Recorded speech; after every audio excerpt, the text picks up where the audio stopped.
वंदे मातरम। मैं संतोष सिंह आप सबका अपना यूट्यूब चैनल आरबीआई मैथ पर एक बार फिर से स्वागत करता हूं। कैसे हो बेटा? सब बढ़िया, सब चकाचक है। उम्मीद है आप बहुत अच्छे होंगे। बच्चे, आप सभी विद्यार्थी को मिशन चंद्रयान की हार्दिक हार्दिक शुभकामनाएं, सबको बधाई, और इसरो के जितने भी वैज्ञानिक हैं उन सबको भी मेरी तरफ से बधाई है। बच्चे, आज हम उस मुकाम पर पहुंच चुके हैं इस मिशन के जरिए जो कि आज तक कोई भी देश वहां तक नहीं पहुंच पाया है, दक्षिणी ध्रुव पर। तो ये बेटे हमारे लिए बहुत बड़ी उपलब्धि है, इसीलिए आप इसको करंट अफेयर्स के रूप में ज़रूर एक बार देख लेना, है ना, कि कब लैंडिंग हुआ, कौन कौन चीज़ें वहाँ पर गया था, किस चीज़ की खोज के लिए गया है, ये सारी चीज़ें आप एक बार ज़रूर पढ़ लेना, ठीक है। ये करंट अफेयर्स में आपसे पूछा जा सकता है। ये मत समझना कि अब से सिर्फ 1 महीना बाकी है तो क्या क्वेश्चन चेंज होगा। क्वेश्चन चेंज होंगे बच्चे, ठीक है ना, क्योंकि ये इतना ही इम्पॉर्टेंट मैसेज है जो कि हर किसी को जानना चाहिए और आपको भी ये चीज़ को जानने की आवश्यकता है। बात समझ रहे हो? तो अब आपके पास बच्चे सिर्फ और सिर्फ 1 महीना बचा हुआ है। एकदम से जी जान लगा करके परीक्षा की तैयारी में आप जुट जाइए और उसमें मेरा 110% सहयोग रहेगा, ठीक है। तो चलो बच्चे, देर ना करते हुए हम वीडियो को स्टार्ट करते हैं। जैसा कि आप जानते हैं कि कोई बकवास नहीं करना, हमें सीधा अपने मुद्दे पर आना है, ठीक है। तो आओ बेटे, ये प्रैक्टिस सेट आपके लिए बहुत ही इम्पॉर्टेंट है ना।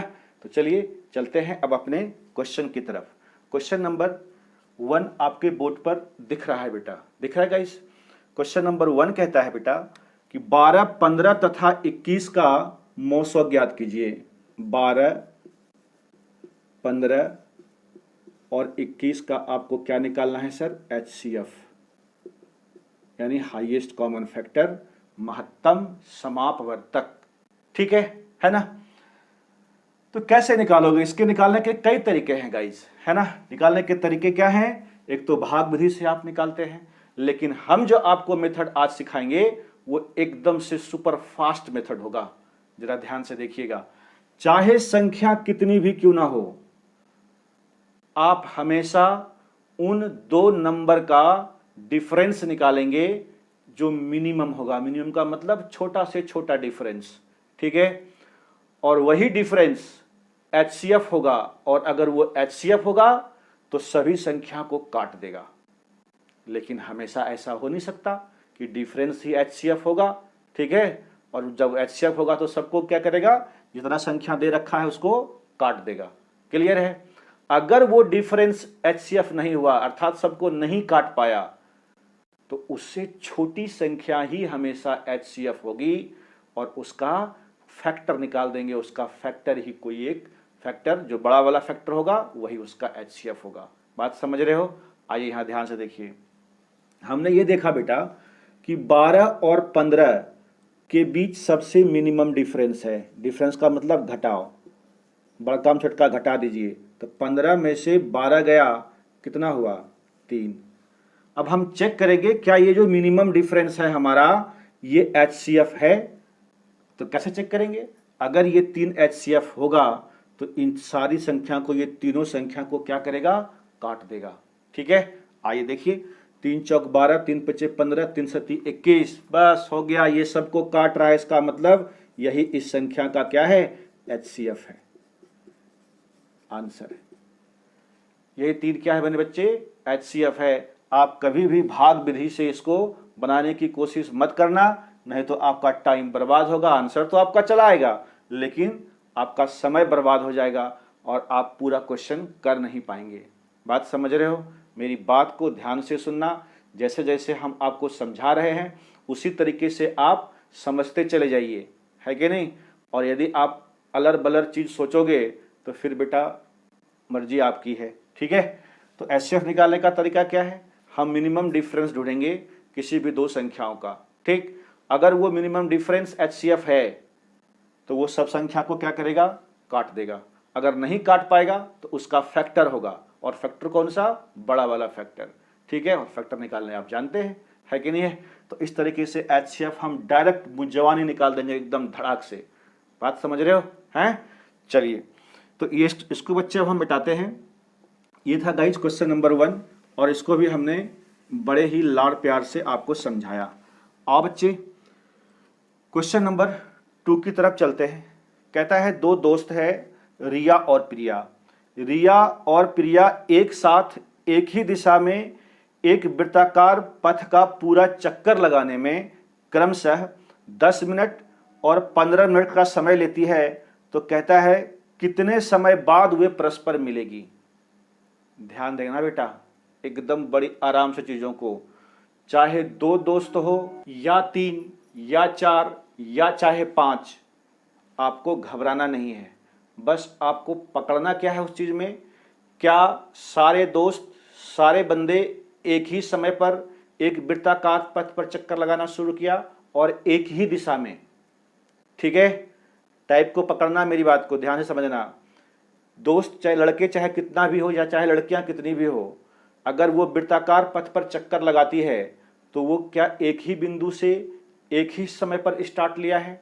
अगर ऐसा है तो आपको करना कुछ नहीं, सिर्फ और सिर्फ उसका एलसीएम निकाल देना है। क्या निकाल देना है बच्चे, एलसीएम निकाल देना है। आइए देखिए क्या दे रखा है टाइम, 10 मिनट तथा 15 मिनट, 10 मिनट और 15 मिनट दे रखा है। तो इसका हम क्या निकाल देंगे, एलसीएम निकाल देंगे। जरा देख लो 10 और 15 का एलसीएम कितना होगा सर, 30। अरे बोलो हाँ या ना। ठीक है, तो ये 30 मिनट का मतलब कितना हो गया मेरे बच्चे, आधा घंटा यानी हाफ आवर। ठीक है, अब समय देख लेना, अगर 30 मिनट है तो 30 आंसर, नहीं तो आधा घंटा होगा। ठीक है ना। 30 मिनट या चाहे आधा घंटा में क्या करेगा, वो दोनों जो दोस्त है रिया और प्रिया, वो क्या करेगी, एक साथ मिल जाएगी। कितने घंटे बाद, आधे घंटे बाद। ठीक है, या चाहे आप कहें 30 मिनट बाद। बात समझ में आया, कोई दिक्कत वाली बात तो नहीं है ना। जो चीज समझाया बेटा उस चीज को एकदम ध्यान पूर्वक आप अपने कॉपी में लिखते चले जाइए। ठीक है, और जब आप लिखेंगे इस सारे चीज़ों को, जितना चीज़ हम बोलते हैं बगल में, उसको लिख करके फिर उसकी आप प्रैक्टिस कीजिए। ठीक है, या नहीं तो भूल जाएंगे तो वीडियो तो रहेगा ही, आप वहाँ से जा करके फिर से एक बार देख सकते हैं। क्लियर है ना। तो ये था बच्चे क्वेश्चन नंबर 2, ये भी बेटा हमने आपको बड़े प्यार से करवाया। ठीक है, आइए अब हम चलते हैं गाइस क्वेश्चन नंबर 3 के ऊपर। कहता है समीकरण है बेटा, समीकरण क्या है जरा ध्यान से देखिए।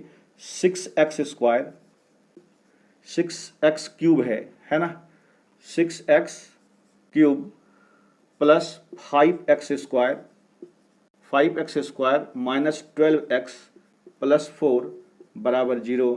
ये हमें एक इक्वेशन दे रखा है और ये सवाल में कह रहा है कि इसके 3 मूल हैं। 3 मूल, ये देखो बेटा, अगर हाईएस्ट पावर 3 है तो उसके 3 मूल होंगे, अगर हाईएस्ट पावर 2 है तो उसके 2 ही मूल होंगे। जैसे द्विघात समीकरण आप पढ़ते हैं कि नहीं पढ़ते हैं, ax² plus bx plus c बराबर 0, तो वो कौन सा समीकरण है, द्विघात समीकरण। कैसे समझे, क्योंकि उसका जो घात है वो कितना है, हाईएस्ट घात। ठीक है, पावर वो 2 है, इसीलिए हम उसको क्या बोलते हैं, द्विघात समीकरण। और अगर द्विघात समीकरण है तो उसके मूल कितने होंगे, 2 होंगे। मेरा कहने का तात्पर्य यह है कि वेरिएबल का यानी चर मान का हाईएस्ट पावर जितना होगा उस समीकरण के उतने ही मूल होंगे। मूल का मतलब उसके उतने ही मान होंगे। क्लियर है। तो ये क्या है, त्रिघातीय समीकरण है, नहीं है। हाईएस्ट पावर कितना है, 3, तो इसके कितने मूल होंगे, 3 मूल होंगे। और वो सवाल में कह रहा है वो मूल क्या क्या है बेटा, एक a है, एक b है और एक c है। ये 3 मूल दे रखा है। क्लियर है। तो हमसे क्या पूछा, a plus b plus c का मान ज्ञात कीजिए, अर्थात इनके मूलों का योगफल क्या होगा। तो अगर द्विघात समीकरण रहता तो हम इसका मूल बड़ा आसानी से निकाल लेते। मूलों का योगफल माइनस b बटे a होता है कि नहीं होता है। तो माइनस b क्या है, x का कोफिशिएंट, नहीं, और a क्या है, कांस्टेंट। बात समझ पा रहे हो। तो अब आप ये समझिए कि त्रिघात का मूलों का योगफल कैसे निकलेगा, है ना। ध्यान से देखना, ये फॉर्मूला हम लिख देते हैं आपको। तो इसके जो मूलों का योगफल होगा बेटा, मूलों का योगफल अर्थात a प्लस बी प्लस सी, नहीं, मूलों का योगफल जरा ध्यान से देखना, माइनस x² का गुणांक, x² का गुणांक। ठीक है, और बटा में लिखना एक्स क्यूब का गुणांक,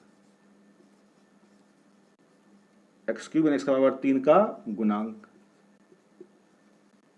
ठीक है, ये क्या होता है, त्रिघात समीकरण के मूलों का योगफल होता है। क्लियर है। तो अब आज देखिए आप, एक्स स्क्वायर का गुणांक कितना है, एक्स स्क्वायर यहाँ बेटा, गुणांक का मतलब इसमें कौन सा अंक, गुना है, गुणांक यानी गुना वाला अंक। तो कितना है यहाँ पर 5, तो यहाँ लिख दीजिए आप -5 लिख दिया, बटे एक्स क्यूब का गुणांक कितना है मेरे बच्चे 6, तो यहाँ पे क्या लिख देंगे हम 6। अरे बोल दो एक बार हाँ या ना। ठीक है, तो ये कितना हो गया -5/6, यही क्या हो गया आपका आंसर हो गया। बात समझ रहे हैं। त्रिघात समीकरण के मूलों का योगफल क्या होगा, -एक्स स्क्वायर का गुणांक अब बटे एक्स क्यूब का गुणांक। ठीक है। अच्छा, यदि यहीं से हमें ये हमारा आंसर आ चुका है, अगर यहीं से हमें पूछ देता कि इसके मूलों का गुणनफल क्या होगा भैया, इसके मूलों का गुणनफल, ये भी तो पूछ सकता है ना। तो जितनी पॉसिबिलिटी है वो सब हम आपको समझा देंगे। तो मूलों का गुणनफल क्या होता है जरा ध्यान से समझना। कांस्टेंट टर्म माइनस लिखोगे कांस्टेंट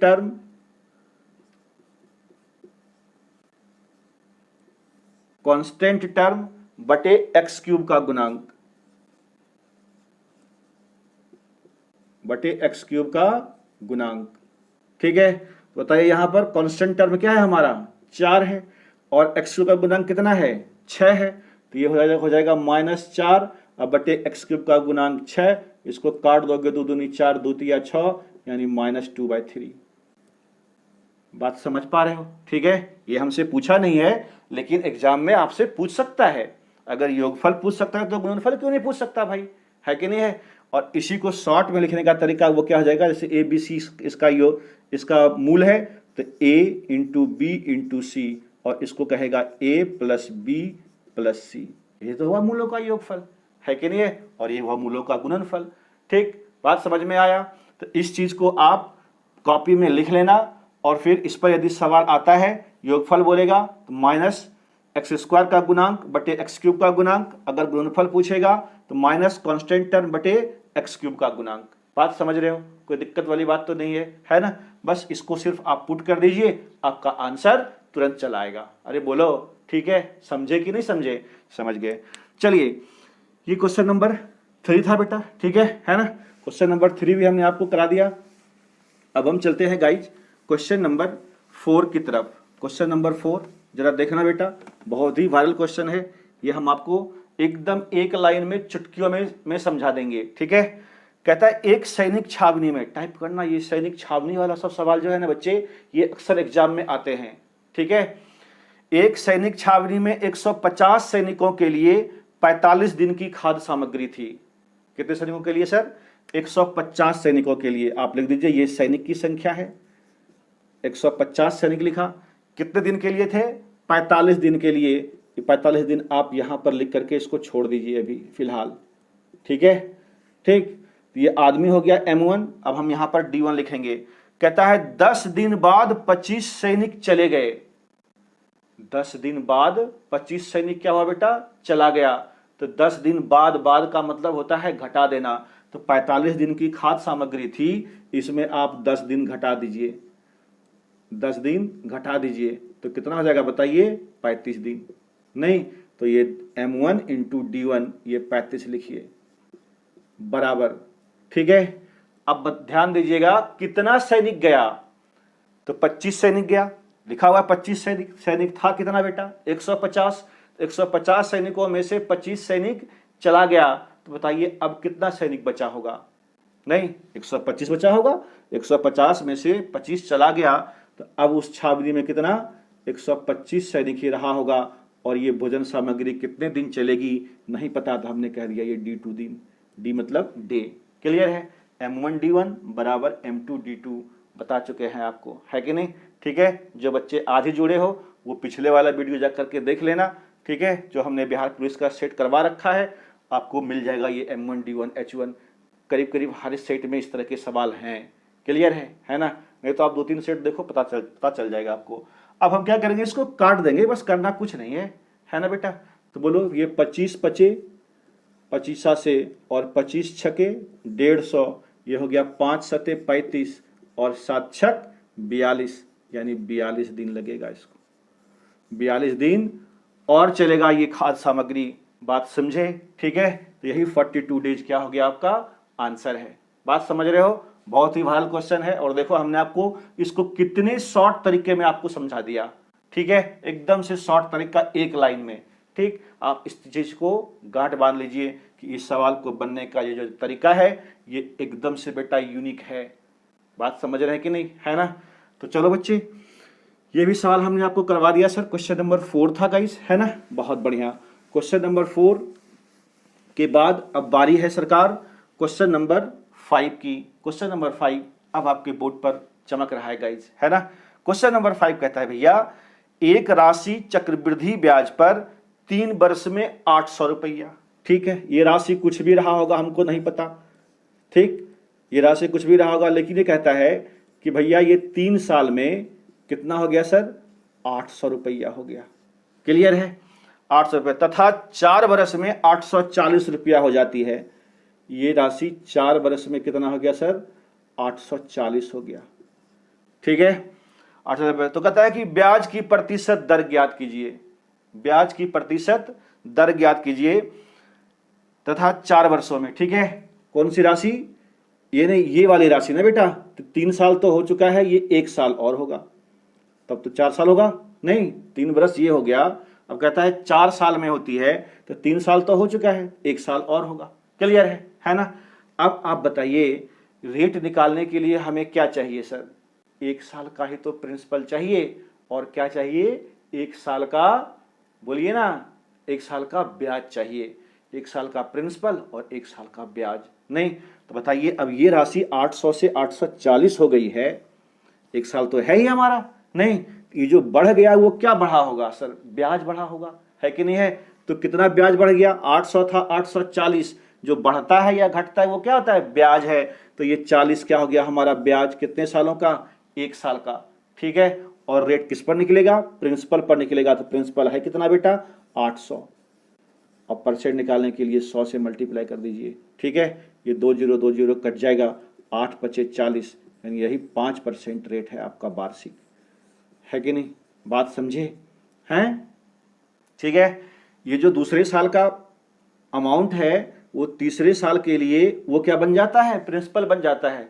पीछे वाला राशि हमेशा क्या होगा? अगला वाले का प्रिंसिपल होगा। ये चक्रवृद्धि ब्याज की खासियत है। बात समझ रहे हो कि नहीं? तो इसके लिए 840 के लिए ये 800 क्या हो गया? प्रिंसिपल हो गया। बात समझ रहे हो कि नहीं? इसीलिए हमने इस 800 का यूज किया है। ठीक है, इन दोनों राशि के लिए, इसके अगले के लिए ये वाला प्रिंसिपल होता। ये क्या है? हमारा अमाउंट है कि नहीं है? तो इसी प्रकार से हम इन चीजों को बड़े ही आसानी से सॉल्व कर देंगे। ठीक है, तो ये बात लेकिन ध्यान में रखिएगा आप कि रेट निकालने के लिए हमें सिर्फ और सिर्फ 1 साल का प्रिंसिपल चाहिए और ब्याज चाहिए 1 साल का। ठीक है, और वो रेट हमेशा किस पर निकलेगा? प्रिंसिपल पर निकलेगा। तो जो ब्याज आया उसको लिखिए और बटन में प्रिंसिपल लिख करके उसको 100 से मल्टीप्लाई कर दीजिए, आपका आंसर आ जाएगा। क्लियर? बात समझ पाए? कोई दिक्कत वाली बात तो नहीं है सर? बहुत सुंदर। तो चलिए, ये था बच्चे क्वेश्चन नंबर 5। ये भी हमने आपको बड़े प्यार से कराया सर। ठीक है, अब हम चलते हैं बेटा क्वेश्चन नंबर 6 की तरफ। अब बच्चे क्वेश्चन नंबर 6 अब आपके बोर्ड पर दिख रहा है ना? ये क्वेश्चन बहुत ही इंपॉर्टेंट क्वेश्चन है, एकदम से ध्यान से आप चीजों को समझिएगा। कहता है, यदि एक समबाहु त्रिभुज की ऊंचाई √6 सेंटीमीटर है। आप ये बताइए सर, समबाहु त्रिभुज कहते किसको है? पहले समबाहु त्रिभुज, सम मतलब बराबर, बाहु मतलब भुजा। जैसे यदि हमने कहा आपसे कि ये एक त्रिभुज है ना, और ये समबाहु है, इसका मतलब इसके सभी भुजाएं क्या होंगे? आपस में बराबर होंगे, है कि नहीं? हमने कह दिया कि यदि ये भुजा ए है तो ये भी भुजा क्या होगा बेटा? ए होगा। ये भी भुजा ए होगा, है ना? ठीक है, और सवाल में कहता है इसकी ऊंचाई कितना है बेटा? √6 मीटर। ये इसकी ऊंचाई है, नहीं, इसका मान दे रखा है √6 cm, सेंटीमीटर है। क्लियर है? तो कहता है इसका क्षेत्रफल ज्ञात कीजिए। सर जी, क्षेत्रफल निकालने के लिए हमें क्या चाहिए? क्षेत्रफल निकालने के लिए हमें भुजा चाहिए। ठीक है, तो पहले तो हम यहाँ से भुजा निकाल लेंगे भुजा। तो बताइए भुजा बराबर फॉर्मूला क्या होता है? √3/2 गुना भुजा। ठीक है, नहीं, ऊंचाई, ऊंचाई क्या होता है, सॉरी गाइस, ऊंचाई, ठीक है। तो समबाहु त्रिभुज की ऊंचाई बराबर होगा बेटा √3/2 गुना भुजा, भुजा क्या है हमारा, ए है, और इसका वैल्यू कितना दे रखा है सवाल में, √6। बताइए सर हाँ या ना, कोई दिक्कत वाली बात है ना। ये √3 से ये 2 बार में कट जाएगा, यानी ये √2 होगा, तो ए का मान कितना हो जाएगा भुजा आपका, ये 2 जाके इधर मल्टीप्लाई हो जाएगा, बोलो 2√2। नहीं, अब जैसे ही आपको भुजा पता चल गया तो क्षेत्रफल निकालना आसान है, नहीं है। तो बताओ समबाहु त्रिभुज का क्षेत्रफल क्या होता है बेटा, समबाहु त्रिभुज का क्षेत्रफल होता है भाई √3/4 गुना भुजा का स्क्वायर। ये जो भुजा है इसका स्क्वायर कर देंगे, तो बोलो बेटा 2 का स्क्वायर कितना होगा, 4, और ये √2 का स्क्वायर कितना होगा, 2 होगा। तो ये 4 से 4 कट गया बेटा, ये हो गया 2√3 सेंटीमीटर स्क्वायर। यही आपका आंसर है समबाहु त्रिभुज के क्षेत्रफल, ठीक है। समबाहु त्रिभुज की ये जो कहाँ से लिखा √3/2 गुना भुजा, ये ऊंचाई का फॉर्मूला होता है। समबाहु त्रिभुज की ऊंचाई दे रखा है ऊंचाई का √6, इसको काट दिया, 2 बार में कटेगा ना बेटा, √3 3 है तो 3 दूनी 6, और रूट रहेगा ही रहेगा, यानी कि रूट भी काट देना। बात समझ रहे हो कि नहीं। तो √2 ए का मान निकलेगा, तो ये 2 क्या होगा, उधर जा करके मल्टीप्लाई हो जाएगा 2√2। बात समझे हैं। ये चीज समझ में नहीं आएगा, ये कैसे कटा √6। अरे √6 को हम क्या लिख सकते हैं बेटा, √3 गुना √2।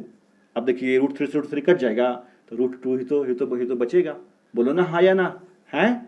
बात समझे कि नहीं समझे, ठीक है, समझ गए। तो ये कट के कितना आया, a बराबर 2√2, क्षेत्रफल यहां से निकाल लिया 2√3 सेंटीमीटर स्क्वायर।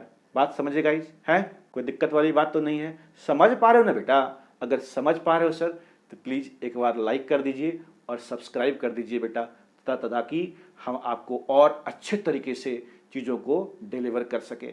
बात समझ रहे हो, है कि नहीं, बस ये चीज आपसे चाहिए। अब बच्चे क्वेश्चन नंबर 7, ये ट्रिगोमेट्री से है, और ये चीज त्रिकोणमिति इसको कहते हैं आप। और ये सवाल बहुत ही इंपॉर्टेंट, थोड़ा इसका लेवल अप है। हम पहले इसको सवाल को करवाने से पहले आपको हम थोड़ी सी चीजें को समझाते हैं, है ना, ध्यान से समझिएगा। अगर हम आपसे ये कहें कि tan थीटा बराबर 45 डिग्री है ना, या tan थीटा बराबर 1 है, एक मिनट, tan थीटा बराबर कितना है बेटा, 1 है, तो बताइए यहाँ से थीटा का मान कितना होगा। नहीं, तो इस चीज को हम लोग कैसे करते हैं, जरा ध्यान से समझिएगा। tan थीटा बराबर 1 है, तो 1 किसका वैल्यू होता है, कितना डिग्री, 45 डिग्री। तो आप थीटा बराबर क्या लिख देंगे, 45 डिग्री। लेकिन ये तो 1 की वैल्यू हमें पता था, नहीं, अब 1 का वैल्यू आपको मालूम ही नहीं चलेगा। यानी इसकी वैल्यू, अगर जो चीज है हमेशा तो ये तो रहेगा नहीं कि जो वैल्यू दे रखा है उसका हमें एंगल पता हो, नहीं, तब क्या करेंगे हम उस सिचुएशन में। तो आप ध्यान से देखिए जरा, यदि हम कहते हैं tan थीटा बराबर 1/2 है ना, तो थीटा का मान क्या होगा बेटा, थीटा का मान हो जाएगा, ये tan जब उधर जाएगा तो ये होता है tan इनवर्स हाफ। क्या पढ़ते हैं इसको, tan इनवर्स हाफ। बात समझ रहे हो। अगर हम आपसे ये कहें कि जी tan थीटा बराबर 1/3 है ना, तो बताओ बेटा थीटा बराबर कितना होगा। क्योंकि 1/3 का तो कोई वैल्यू tan में होता नहीं है, तो ये उधर जा करके क्या हो जाएगा, ये tan इनवर्स 1/3। बात समझ रहे हो कि नहीं, है ना। अगर हमें कोई भी ट्रिग्नोमेट्रिकल रेशियो का यदि हमें मान नहीं पता हो तो हम उसको उधर लेके चले जाएंगे, तो वो इनवर्स कहलाता है। इनवर्स का मतलब है कि जो भी ट्रिग्नोमेट्रिक रेशियो है उसके माथे पर पावर -1 कर दीजिए, वो इनवर्स कहलाता है। बात समझ गए। इसको क्या पढ़ेंगे, tan इनवर्स 1/2। इसको क्या पढ़ते हैं, tan इनवर्स 1/3। ये इनवर्स का मामला समझ में आया आपको, ठीक है। अब आइए एक फॉर्मूला आपको समझाते हैं कि tan inverse x plus tan inverse y, इसका फॉर्मूला होता है बच्चे, जरा ध्यान से समझना मेरी बात को। इसका फॉर्मूला होता है tan इनवर्स, ठीक है, x प्लस वाई बटे 1 माइनस एक्स इंटू वाई, ठीक है। इस चीज को आप ध्यान रखना, क्लियर है। अगर यहां प्लस के जगह पर माइनस होता tan inverse x minus tan inverse y, ठीक है। तो ये क्या होता, यहाँ पे क्या होता, सिर्फ माइनस, और यहाँ क्या होता प्लस, बाद बाकी सारी चीजें वही होता। बात समझ रहे हो, ठीक है, कोई दिक्कत वाली बात तो नहीं है। इस चीज को आप कॉपी में नोट डाउन कर लीजिए, ठीक है, आप लिख लिए होंगे इसको, ठीक। इसको अब हम मिटाते हैं और चलते हैं सवाल की तरफ, जरा ध्यान से समझना चीजों को, ठीक है। अब बेटा ये थोड़ा सा एडवांस लेवल है ना, और हो सकता है जो बच्चा सिर्फ अच्छा 12 तो हर किसी ने कर रखा होगा, नहीं 12वीं तो पास होगा ना बेटा, इंटर, तो इंटर में आप इनवर्स पढ़े होंगे, ठीक है। तो लेवल अप भी पूछ सकता है, और बिहार पुलिस में ऐसा होता है, बात समझ रहे हो कि नहीं। तो ये सभी सारी चीजें भी आपको सीखने पड़ेंगे, और वो कौन सिखाएगा, मैं सिखाऊंगा आपको, ठीक है। तो आइए देखिए ध्यान से, सवाल कहता है बेटा कि 10a प्लस बी बराबर हाफ है, नहीं, और दूसरा दे रखा है 10a माइनस बी बराबर 1/3, क्लियर है। तो हमसे पूछा है 10 2a बराबर व्हाट, हमसे क्या पूछा है बेटा, 10 2a बराबर व्हाट। जरा ध्यान से समझना चीजों को, बड़ी आसान चीजें है। अभी सिखाया था आपको, क्या हाफ का मान पता है आपको 10 में, नहीं, तो इसका जो एंगल क्या है बेटा a प्लस बी, तो बता दीजिए हमें a प्लस बी बराबर क्या हो जाएगा, 10 इनवर्स 1/2 होगा बच्चे। यहाँ से देखिए 10a माइनस बी बराबर 1/3 है, तो एंगल क्या है हमारा a माइनस बी, तो a माइनस बी बराबर हो जाएगा 10 इनवर्स 1/3। बात समझे, हमें क्या चाहिए, 10 2a चाहिए। तो 2a कैसे मिलेगा, a यहाँ भी है, a यहाँ भी है, तो जोड़ने पर a प्लस a क्या होगा, 2a होगा। तो आप, ये सवाल डिमांड क्या कर रहा है आपसे कि इसको आप जोड़िए, तो हम इसको जोड़ देते हैं। जोड़ेंगे तो ये बेटा कट जाएगा, है ना, घट जाएगा ना, बी से बी घट के खत्म हो जाएगा। a प्लस a कितना हो गया बेटा, 2a बराबर, अब ये बताइए इसको जोड़ेंगे सर, तो ये 10 इनवर्स 1/2 और प्लस 10 इनवर्स 1/3 है कि नहीं। अभी अभी हमने आपको लिखा था इसका फॉर्मूला, क्या लिखा था, ये क्या हो जाएगा, जरा देखना ध्यान से। ये हो गया 2a बराबर 10 इनवर्स, जोड़ देंगे इसको, नहीं, यानी 1/2 प्लस 1/3 बटे 1 माइनस 1/2 इंटू 1/3, हाँ या ना, बोलिए, बात समझ में आया आपको, ठीक है। अब कुछ नहीं करना, इसको सॉल्व कर दीजिए आप। इसका तो एलसीएम लोगे ना बेटा, 3 दूनी 6, नहीं, तो कितना होगा, एलसीएम 6 और 3 1 का 3, 2 1 का 2, यानी 3 2 5, यानी ये हो जाएगा भाई 10 इनवर्स 5/6, और ये बटे, ये भी 6 होगा, 3 दूनी 6, तो 6 माइनस 1, यानी ये भी होगा 5/6। ये बोलो बेटा, ये तो कट ही जाना है इसको, 5/6 नहीं, तो ये क्या हो जाएगा आपका, जरा ध्यान से देखिएगा, 2a बराबर 10 इनवर्स 1, क्लियर है ना। अब आप हमें क्या चाहिए, 10 2a चाहिए, तो दोनों तरफ 10 लगा देंगे, तो 10 2a बराबर ये हो जाएगा 10 और 10 इनवर्स, ठीक है, 10 इनवर्स ऐसे लिखो इसको 1, नहीं, एक चीज आप ये समझ लीजिए कि 10 इंटू 10 इनवर्स 1 बराबर मान कितना होता है, ये 1 हो जाएगा, ठीक है। यहाँ पे देखिए हम आपको समझाते हैं, यहाँ पे देखो बेटा ध्यान से, है ना, 10 इंटू 10 इनवर्स थीटा, इसका मान क्या होता है, थीटा होता है, जो एंगल है, ठीक है। ये चीज आप पढ़ रखे होंगे, ठीक है, 12 में। 10 इंटू 10 इनवर्स थीटा बराबर कितना होता है, थीटा होता है, ठीक है। वो चीज हमने यहाँ पे लिखा है 10 इंटू 10 इनवर्स 1 है, तो ये थीटा की जगह पे कितना है, 1 है, इसका मान कितना हो गया 1, यानी 10 2a का वैल्यू कितना आया सर, 1। यही हमारा इस सवाल का आंसर है। बताइए कोई दिक्कत है ना। अगर बेटा दिक्कत है तो इस चीज को आप एक बार, ये लेवल एडवांस है, बात समझ रहे हो कि नहीं, लेकिन ये भी सवाल आपको करने पड़ेंगे, ठीक है। इस वीडियो को एक बार फिर से एक बार आप अच्छे से देखना, ठीक है, और बनाने की कोशिश करना, फिर आप इसको पॉज करके फिर एक बार दोबारा अपने से करने का कोशिश करना, बात समझ रहे हो कि नहीं, फिर ये आपका बिल्कुल अपना हो जाएगा, ठीक है बेटा। तो चलो इसको हम मिटाते हैं और चलते हैं गाइज क्वेश्चन नंबर 8 की तरफ। ये सर क्वेश्चन नंबर 7 था, क्वेश्चन नंबर 8 अब बच्चे आपके सामने बोर्ड पर ये रहा, दिख रहा होगा बेटा, ठीक है। क्वेश्चन नंबर 8 कहता है, देखिए कल भी हमने आपको ये चीज़ें समझाया था कि कोई भी वस्तु है उसमें से जितनी वस्तु निकालने हैं उसके निकालने के तरीके आपको सिखाए थे कि नहीं सिखाए थे हैं। जो बच्चे आगे जुड़े हो वो जाकर के कल वाला वीडियो एकदम देख लेना, वहाँ पर हमने बड़े डिटेल से समझाया है, ठीक है। और यदि नहीं देखना चाहते हो तो यहाँ भी आप एक बार हम आपको समझा देते हैं। यदि हम कहते हैं बेटा n वस्तु है और उसमें से 2 वस्तु हमें निकालने हैं, ठीक है, तो NC2 लिखते हैं इसको। बात समझ में आया, ठीक है। तो n को, अब इस NC2 का वैल्यू कितना होगा, तो n को कितने बार खोलना है, नीचे जितना है उतना ही बार, यानी 2 बार खोलना है आपको, ठीक है। तो खोलने का तरीका क्या है, जो भी वैल्यू है उसको लिखिए उससे छोटा, यानी n इंटू n-1 अपॉन नीचे वाले को, ये 2 को कहाँ तक खोलना है, आखिर तक, यानी 2 गुना 1।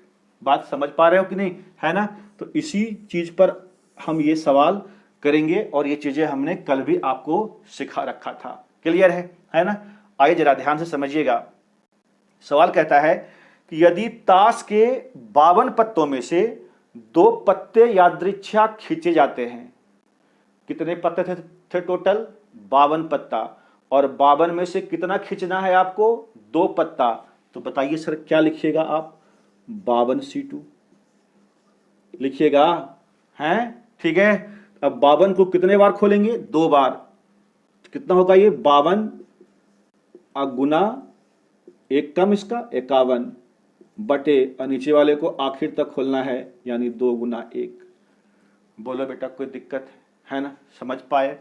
यानी 52 पत्तों में से 2 पत्ते खींचने हैं, ये क्या हो गया हमारा कुल संभावना, ठीक है। नहीं, टोटल आउटकम्स कहते हैं इसको, कुल संभावना हुआ, प्रायिकता निकालना है तो, ठीक है। आने की संभावना अब बटे कुल संभावना, तो ये क्या है हमारा कुल संभावना है।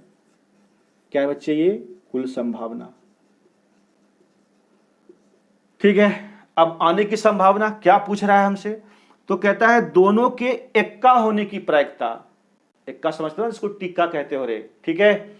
एक्का होने की प्रायिकता, तो आप बताइए सर उन 52 पत्तों में से इक्के कितने होते हैं, यानी टिक्का कितना होता है, बोलो ना, 4 गुने होता है रे, हैं। लाल पान, काला पान, चिड़िया और ठिकरी होता है कि नहीं होता है ना। तो 4 क्या होता है, 4 एक्का होता है। अब एक्का आने की प्रायिकता की बात कर रहा है, तो एक्का 4 और क्या गो आएगा 2, दुयन बोल रहा है, 2 पत्ता खींचा गया है, तो क्या लिखोगे उसको 4C2। 4C2 को कैसे ब्रेक करेंगे, 4 को 2 बार ब्रेक करना है आपको, 4 गुना इससे 1 कम 3, और ये 2 को आखिर तक, यानी 2 गुना 1। बताइए ना कोई दिक्कत वाली बात है ना, समझ गए बेटा।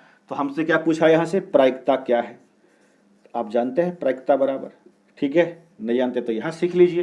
प्रायिकता बराबर होता है आने की संभावना, आने की संभावना कितना है हमारे पास, 4 गुना 3 और बटे 2 गुना 1, और ये बटे हो जाएगा पूरा, ठीक है। 1 मिनट बेटा, और यहाँ पे लिखते हैं, ठीक है, ताकि आपको देखने में अच्छा लगे और दिखाई दे प्रॉपर। क्लियर है। प्रायिकता बराबर, ठीक है। ये क्या हो गया, आने की संभावना बटे कुल संभावना। कुल संभावना कितना है आपका 52 गुना 51, अब बटे 2 गुना 1, ये तो इससे कट ही जाएगा, नहीं, ठीक है। ये आप काट लीजिए कितने बार में, 4 बार, ये कटेगा ना बेटा, 13 चौके 52 ना, ये 3 नहीं, ये 4 कटेगा, ठीक है, 13, और ये 17 51, ठीक है।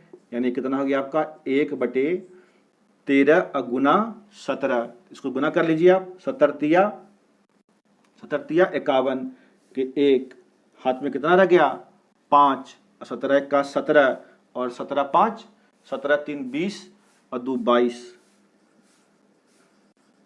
ठीक है। बोलो हाँ या ना, कितना हो गया 1/221, यही क्या है आपकी प्रायिकता है, हाँ या ना। बात समझ में आया, बस ये चीज को फोकस करना है। यदि n वस्तु है, n वस्तु में से 2 वस्तु निकालने हैं, तो दो बार n को खोलेंगे, ठीक है, n-1, अब बटे नीचे वाले को आखिर तक खोलना है आपको। क्लियर है। मान लीजिए NC3 रहता, तो n को कितना बार खोलते हैं? 3 बार, n, n-1, n-2, ठीक है, और फिर 3 को आखिर तक, तो 3 गुना 2 गुना 1। बात समझ रहे हो कि नहीं? घटते क्रम में आपको खोलते चले जाना है और बीच में मल्टीप्लाई करते चले जाना है। क्लियर है?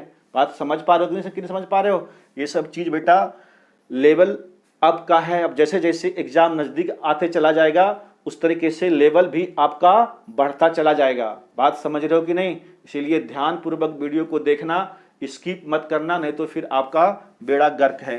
ठीक है, तो 1/221 क्या हो गया बेटा? इसकी प्रायिकता हो गई। और इस तरह के सवाल स्टैंडर्ड सवाल होते हैं और एग्जाम में एकदम इंपॉर्टेंट क्वेश्चन। ठीक है, इस चीज को आप ध्यान से समझिएगा। अब बच्चे चलते हैं क्वेश्चन नंबर 9 की तरफ। क्वेश्चन नंबर 9 कहता है बेटा 10%, 20% और 25% के क्रमिक बट्टा है। बट्टा, बट्टा मतलब छूट। ठीक है, 3 बट्टा है और इन तीनों बट्टे के बराबर एक बट्टा निकालना है, यानी एकमात्र बट्टा निकालना है।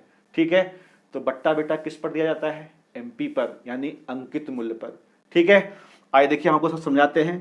पहला बट्टा कितना है? 10%। तो 10% का कितना होगा सर फ्रैक्शन? 1/10। ये नीचे वाला क्या होता है? एमपी, यानी अंकित मूल्य 10 है।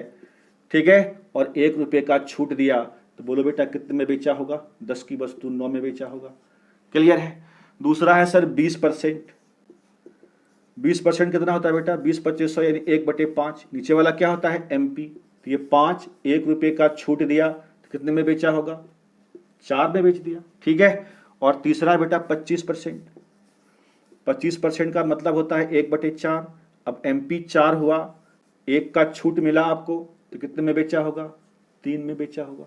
है कि नहीं है? 4 की वस्तु 3 में। समझ रहे हो बात को सर? बहुत बढ़िया। अब आप देख लीजिए, क्रॉस कटता है तो कोना कोनी है ना, ये 4 से 4 कट गया। अब तो कटेगा नहीं। ठीक है, अब इसको आप मल्टीप्लाई करके कितना होगा? 10×5 = 50 और ये 9×3 = 27, यानी 50 एमपी था अंकित मूल्य और आपको सर 27 रुपया में दिया। तो बताइए कितने रुपए का छूट दिया? 23 का छूट दिया ना। ठीक है, 23 का आपको क्या मिल गया? छूट मिला। और छूट किस पर निकलेगा? एमपी पर, यानी 23/50 गुना 100, 50 दूनी 100 कर देंगे आप, और 23 दूनी कितना हो जाएगा? 3 दूनी 6, 2 दूनी 4, 46%। यही आपका आंसर है। हाँ या ना? तो ये क्या है हमारा? एकल छूट। ये समतुल्य बट्टा वाला सवाल एकदम बेटा ऐसे कर लेना, रेशियो से धड़ाधड़ कर लेना और धड़ाधड़ बनेगा। क्लियर है? कोई दिक्कत वाली बात तो नहीं है ना? तो चलिए इसको भी हम मिटाते हैं और चलते हैं बेटा अब अगले क्वेश्चन की तरफ। क्वेश्चन नंबर 10 अब आपके सामने सर बोर्ड पर दिख रहा है। क्वेश्चन नंबर 10 क्या कहता है बेटा? कहता है एक पुस्तक को 40 रुपये की अपेक्षा 30 रुपये में बेचने से 5% अधिक हानि होती है। नहीं, 40 रुपये में बेचने की अपेक्षा उसने कितने में बेचा सर? 30 में बेच दिया। तो आप बताइए अपने अकॉर्डिंग कितने परसेंट का ये हानि हुआ सर? कितना परसेंट अधिक हानि हो गया? 40 में आप 30 में बेच रहे हैं, यानी 10 रुपया लॉस हुआ। और सवाल कहता है कितना बेटा? जरा देख लो ध्यान से। 5%, यानी 5% की वैल्यू सर कितना दे रखा है सवाल में? ये कितना है? 10 की। ठीक है, और हमसे क्या पूछा है? तो पुस्तक का क्रय मूल्य पूछ दिया सर। तो बताइए सर क्रय मूल्य कितना परसेंट होता है? 100% होता है ना। ये 5% है, ये 10%, तो कितने का मल्टीपल हुआ? 2 का। तो 100% की वैल्यू निकाल दीजिए आप। यही 100% क्या होता है? सीपी होता है ना। इसमें भी कितने का गुना कर देंगे? 2 का। 100 गुना 2 कितना हो गया? 200 रुपया। ये क्या हो गया? आपका क्रय मूल्य हो गया। अरे समझे कि नहीं बात को? 200 रुपया क्या हो गया सर? आपका सीपी हो गया। ये सवाल बहुत ही अच्छा सवाल था और इसको हमने देखो कितनी आसानी से चीजों को करवा दिया आपसे। ठीक है ना? तो यही तो बेटा एक अच्छे टीचर की निशानी होती है, उसकी खासियत होती है, ताकि आपको हर चीज एक एक चीज बारीकी से समझा पाए। बात समझ पा रहे हैं सर? ठीक है, तो चलो बच्चे आज का क्लास हम गाइस यहीं पर समाप्त करते हैं। ठीक है, यहाँ तक सर आपने मेरा वीडियो देखा, आपको सर शुक्रिया। और कल फिर से आपके सामने उपस्थित होंगे इसी जोश और जुनून के साथ। तब तक सर आप हमें आज्ञा दीजिए और आप हंसते रहिए, मुस्कुराते रहिए, खिलखिलाते रहिए। जय हिंद, जय भारत।